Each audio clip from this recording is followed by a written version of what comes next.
Hey guys, Welsknight here, and welcome back to another episode of Hermit Skies. I hope you guys are having an awesome day. I am having a great day, and there's a couple things that I would like to do today. I want to set up a proper ME system, like, control room. A proper one. Right now, our ME system is basically all kind of hiding behind this wall. We have a single controller, and that's about it. And it's not exactly ideal. It certainly does not allow for a lot of future expansion. So I want to set up an ME controller that is much larger and much more impressive. And I have been doing some stuff between episodes. Oh, you know what? I see what I need to do. Skystone. Here we go. I need 25 of these, and these need to be smelted up. Okay, I was gonna say, wait a minute, I thought I had prepared all the things, and I almost prepared all the things, but I forgot one of the things. So we are going to get this thing set up. We'll throw you into our alloy smelter right there, and get that turning into these skystone blocks. And there we go. So we want to set up an ME controller, and the reason we want to do that, a much larger one. Right now we have a single ME controller block, and that means we basically have like 6 sides to work with. That is not nearly enough. When you consider that you can only have a limited number of things connected to each side and all this other kind of stuff, it's not going to be enough for us to expand our ME system and to really have a proper applied energistics network going. So now we have 32 ME controllers. That is going to be much better for us. I also want to kind of design a room around this thing. So I think we're going to start like right about here. And we'll go kind of up like so. And like so. And then this will be 1, 2, 3... like 4 high like that. So it'll match up with our other doors. And then once you go through this door, you'll be in a much, much larger room. So let's kind of start marking this out a little bit. We're going to need to go... I think I'm probably going to want to use laboratory blocks. So let's just make a few stacks of those. Ooh, I'm out of smooth stone. That's all right. Let's go chisel and... this might be the way to go, or maybe we want to go this one. Let's just see. If I do a floor, yeah, that seems much better. So we'll go probably this one right here. Okay, so temporarily, let's go here. This is our doorway. Actually, we'll probably have like... yeah, we'll probably have our doorway right here. So then the room starts here. Although then again, if we want 3 thick wall, well, no, this should be fine. I'm just trying to think. So if our wall is here, we want to go probably 1, 2, 3, 4, 5. And then it would start coming down to like here. And then we'll give it space. Okay. And then we'll go 1, 2, 3. And we're going to make like a little pattern. And this is laid out in a very specific way for a very specific reason. This will give us a massive number of sides to work with. There we go. So that's going to be our actual like ME controller. And then we'll go 1, 2. And up again, we want... 1, 2, and up. And up. Okay, there we go. And then we have 1, 2, 3, 4, 5, including this. So we would go 1, 2, 3, 4. And okay. So this is essentially going to be the size of our room. That's obviously quite large. Although, you know what? I think I just thought of something. We're probably going to want different walls on the interior? Well, maybe not. Maybe we can get away with this. Maybe this will be fine. Let me do some work on this room and see what I can come up with, guys. I'll be back in just a minute. All right, guys, I am back, and I think it's all done. I've got it all finished up, and I like it. It is a little trippy, so if you're, like, photosensitive or whatever, you have been warned. But, yeah, so we've got our Emmy Controller down here. This is the actual Emmy Controller. Right now, we're standing on top of quite clear glass from Ender.io. So no streaks or anything like that. Kind of looks like you're walking on air almost. And then there's Glowstone. This is chiseled Glowstone right next to it. I find that it goes really well, actually, with this Emmy Controller texture. Then in the floors, we have kind of the same thing, Glowstone for light. And instead of Emmy Controllers, this is actually Futura blocks from Chisel, which look exactly like Emmy Controllers. So these are basically like fake Emmy Controllers just for looks. There's some laboratory blocks over here on the walls just for a little bit of wall detail. And then the ceiling is mostly a mirror of the ground. So like these parts are the same. We've got some more of that Emmy stuff up in the ceiling. But then here where the giant actual Emmy controller is, it's more of like a 5-sided die texture. Yeah, so that's basically the idea. I want this whole room to be kind of like science fiction-y and high-tech and very kind of like, I don't know, very technology-esque, like super, almost trippy. I want it to be kind of trippy. And I think we accomplished that with, I mean, it's hard not to when you have this Emmy controller texture, but I think this works. Now, as for functionality, I have hooked it up. There's a dense cable here that goes all the way back to our old stuff. So we are running a total of 24 things, 25 things, 26 things, if you include everything. Absolutely everything running into our Emmy system right now is using 26 channels. We have 26 things hooked up to the system. And I had to use a dense cable here because otherwise we wouldn't have been able to make it work unless we wanted to get into some other stuff, which we will get into later. There are ways around this, so you don't have to run dense cable everywhere, but I'm cheating. Well, I'm not cheating. I'm being lazy because we haven't gotten that far yet. But the big difference here is that a single Emmy controller can only support, 6 sides. It only has 6 sides.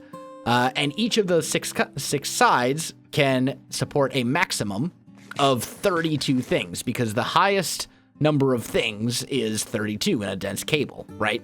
So basically this means on the previous one, we only had 6 times 32 and math in my head. Oh, this ought to be good. 180 plus another 186 maybe is 6 channels times 32 maybe. I don't know. I'm sure you all will laugh at my math skills. Either way, we had a limit of how many things we could support at once, and we still have that limit, but it's a much, much, much bigger limit now because every single one of these sides can support 32 channels. And yes, right now I only have the bottom half of the Emmy controller like revealed. Fly please, thank you. But if I need to, if I run out of sides, I can bust this stuff out. Oh, please, just, I can't fly up any higher this because the glass is in the way. But I can bust this stuff out and I can start using all these other sides that are up here. So basically, we have a lot of sides that we can now make use of, and therefore a lot of potential channels, which means lots and lots of stuff to hook up. So here we have an energy acceptor running into my dimensional transceiver, and that powers this whole big thing. So there we go. That is the new and improved Emmy controller. And it should last us basically for the entirety of this series. I can't imagine needing more channels than this. For even if we do automate all the things, which is basically the plan, we still should be perfectly fine here. This is an absurd number of channels altogether, especially if we start busting through these kind of and using the sides that are only visible from up here.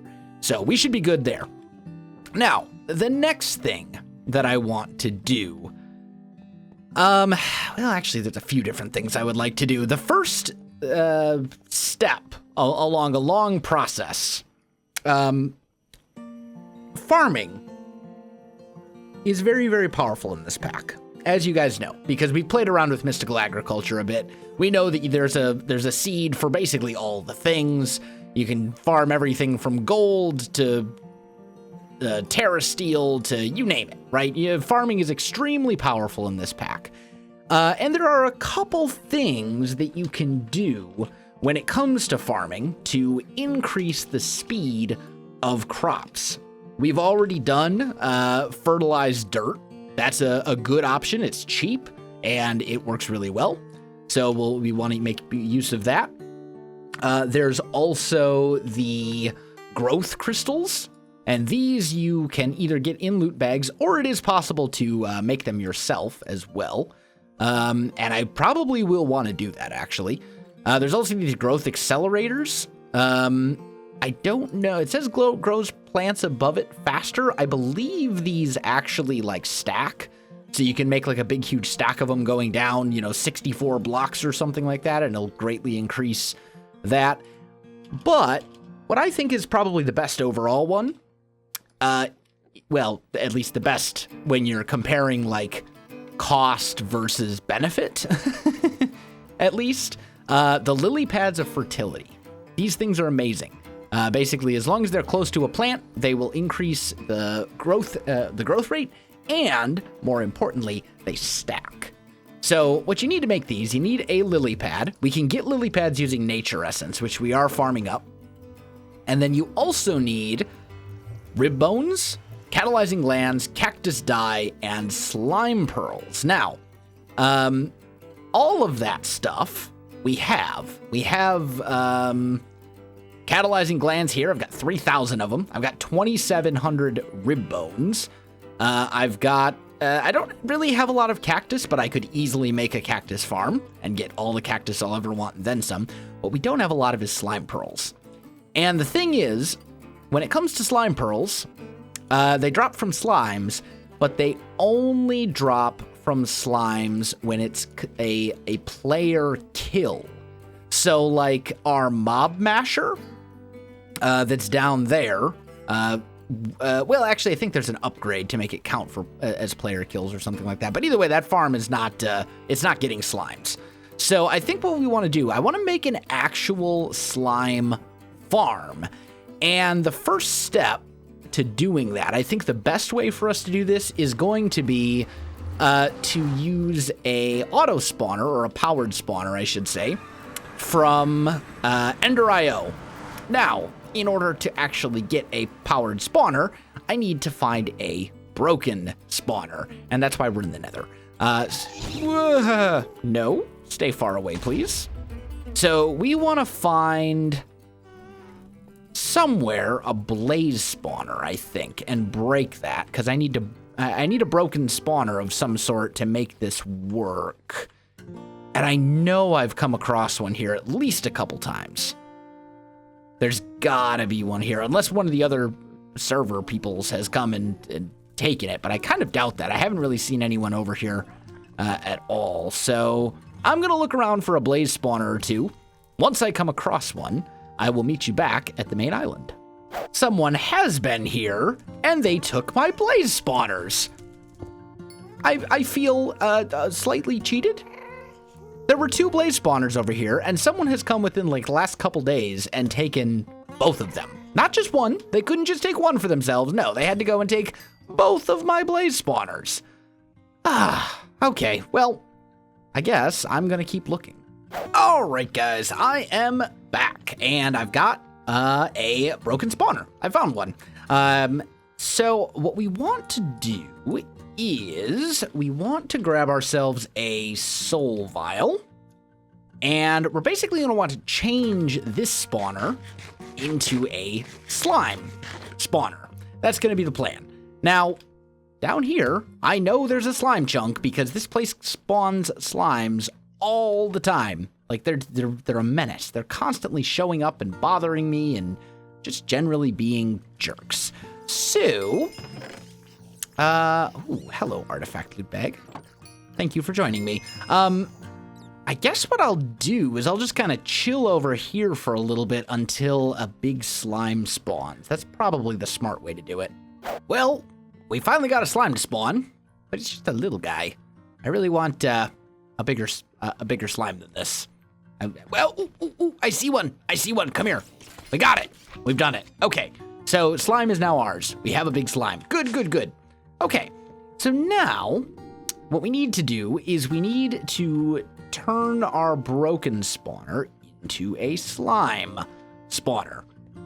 And the way that we're going to do that is with a soul binder, which I know I have right here. There we go. You know what? I know there's a power thing back here, so I'm just going to take advantage of it and do that. And then we will go broken spawner, soul vial, use my experience, and that is going to take approximately 1 million years to do its thing. But once it's all done, we will have a broken slime spawner instead of a broken blaze spawner.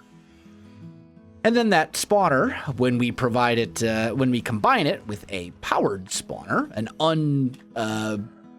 unbound? I don't know what the proper term is, but anyway, what we need to do is make a powered spawner just like this. So let's see, we need a Z-Logic controller. We need a machine frame, a couple of vibrant crystals. Yeah, this should be pretty doable. Oh, actually, we already have the Z-Logic controller already. So basically, all we need is 2 vibe. Please tell me I can craft those back. Nope. Okay. Well, vibrant alloy. 2 of those. And there we go. We have ourselves an empty powered spawner. Now, if we take an anvil, I'll just toss that right here for the moment. How close to done are you? Not even. Okay. You know what we can do? I can speed that up a bit. Let's go here. No? Let's go here. Actually, you know what? All of these are better than the regular capacitors. I kept them. Except not that one. That must be a new one. I went through all of these not that long ago, and some of them are, like, super good. Really? None, huh? Maybe... Ooh. I don't know. Either way, I'm gonna let this thing finish up, and I'll be back in a minute. All right, there we go. We have ourselves the broken slime spawner. So then we just chuck this empty powered spawner into an anvil with the broken spawner, and... spend 16 levels, and ta-da, we now have a powered slime spawner. So if I give this thing power, and it does take a pretty significant amount of power, but if I give it power, it will start pumping out slimes at a pretty significant rate, actually. But what we want to do is we would really like to make a proper farm for this. The hard part is going to be getting the drops to be a player, or to be considered a player kill. That's going to be the hard part. So we need to figure out where we want to set this up, and I'm not entirely sure, to be honest. I don't really want to set it up over here because we've got these windows. Maybe we'll put it like right about here. Yeah, let me get a room all kind of prepared and ready to go. I'll be back. All right, guys, I am back, and the farm is all done, actually. Let's take a look at it. Tell you what, let's break this guy temporarily, just so that this will, so we can actually get around in here and look. So basically, what I have is a 9x9 room, powered spawners right here. I have fans, 3 fans over here. Each of these has a mob farm distance upgrade, 3 mob farm distance upgrades, and then 1 width modifier. So these will push the mobs all the way to this edge. I see. Then I have a mob fan here and a mob fan here. I haven't actually turned these on yet, so I need to still do the levers, but that'll take me 2 seconds.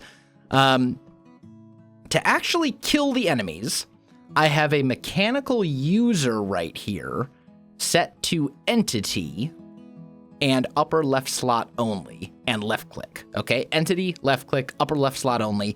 And I put I made a new, well, actually, this is that one sword that was made out of paper that we never really used. I basically upgraded this thing, made it unbreakable, and gave it looting 3.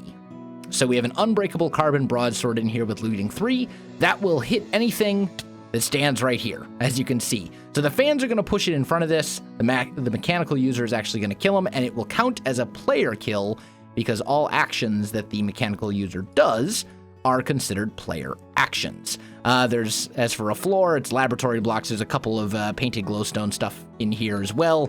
Pretty simple roof. Nothing too fancy as far as the build goes. Now, to actually collect the items, down here, we have an advanced item collector, and we can set that to a radius of 4, and we might as well just leave, wait a minute. 4, there we go. Might as well set it up like that. That should collect everything within range of where the items could potentially drop from the mechanical user, in theory, at least.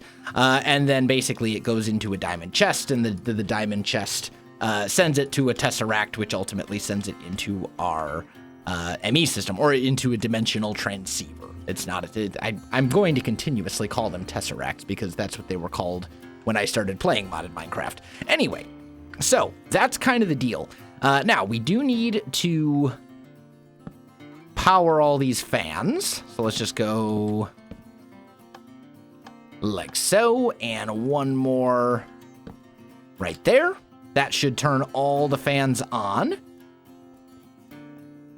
Looks good. I can't see these ones, but there's no reason they shouldn't be working. So that should all be good. So I think the only thing we have left to do is actually turn it on. And we can right-click here and set this to always active. I do have an octatic capacitor in here, so this thing's going to use like 8,000 RF per tick. Ooh, yep, look. It's working. It's totally working. They're making weird, strange noises, though, beyond just the slime noises that I would expect. I don't think this thing can kill them fast enough. Yeah, look at that. It can't kill them fast enough to keep up. So what we could probably do is just pull the capacitor out of here. Then it's only going to use 800 RF per tick, which is way, way less. But that might do the trick. Oh, that's an issue as well. That is an issue. Okay, so since it counts as a player kill, it's dropping experience. So let's turn this thing to never active, because we're going to have to deal with that. Otherwise, we could potentially back up the whole server and basically, ruin the server from all the experience entities. So let's see. What do we have there for... Do we have vacuum hoppers? No.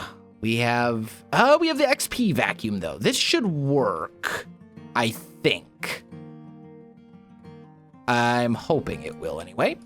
So let's see. We need to make one of those, and ooh, do I have no pulsating iron. Okay, well, that's easy. Let's just grab a stack of ender pearls and a stack of iron. I really should move my my alloy smelter down here. That needs to be like on my to-do list. Also, I really need to do something about these little bits as well. I just realized that. That's fine, though. No big deal. So let's swing over here. Go up. And I'm going to start making some pulsating iron. Like so. I don't need a lot. I'll just take these 2 for now, and the rest can smelt up on its own. So we'll make an XP vacuum. We're going to need a way to store that XP as well. You know what we should do is we should just grab this guy. That's probably the smart thing. We can just put it right into here. That'll totally work. And then I need fluid conduits like so. There we go. So let's see. Mob farms over here. I suppose we could put it here. Yeah. Yeah, this will work. So here's what we'll do. We'll break this. We have stuff going into this chest right now, but that's fine. Let's break that. Oh, I need to make the XP vacuum. Duh. That was the whole reason I went and got the pulsating iron. Self. You're a genius. There we go. So XP. And we'll go one of you. And there we go. That gives us the XP vacuum. So this should suck up all of the experience from this farm. We'll just put it right here. I think it counts as a transparent block. It does not. I was really hoping it would count as a transparent block. Okay, well, in that case, since it doesn't count as a transparent block, there's no reason to have it right here. I'm almost tempted, honestly, just so we can get into that chest. Although the stuff that's in that chest goes directly into my Emmy system anyway, so whatever. Let's grab our XP vacuum again, and then let's grab a little bit of limestone, just in case I have to, like, tear down walls or whatever. Oh, and actually, we also want a facade? No? Do we not have the, yeah. Oh, that's painted glowstone. Okay, so I don't actually have any conduit facades. No big deal. Conduit facades. Let's just make a stack of those. I am out of conduit binder. Okay. But what we'll do is we'll end up painting this conduit facade to look like limestone. So what we'll do, if we have our XP vacuum here, we'll break this guy, and we'll run a... Yeah, we'll run it up this way. Put that here. This will go insert. This will go extract always. We'll... can you not? Maybe you can't interact with the XP vacuum. Maybe it just works automatically. I haven't used it in like ages, so I don't remember for sure. But there's a very easy way to find out if that actually did a thing or not. Let's just activate this guy again, and we'll toss an octadic capacitor in just to get the first wave of spawns. Well, that's a little inefficient, but that's fine. So is this thing going to fill up with experience?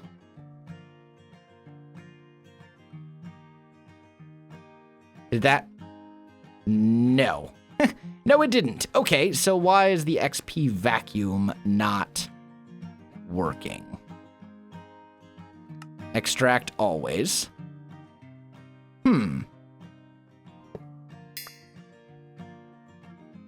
Why did that not work? Tell you what. Let's swing.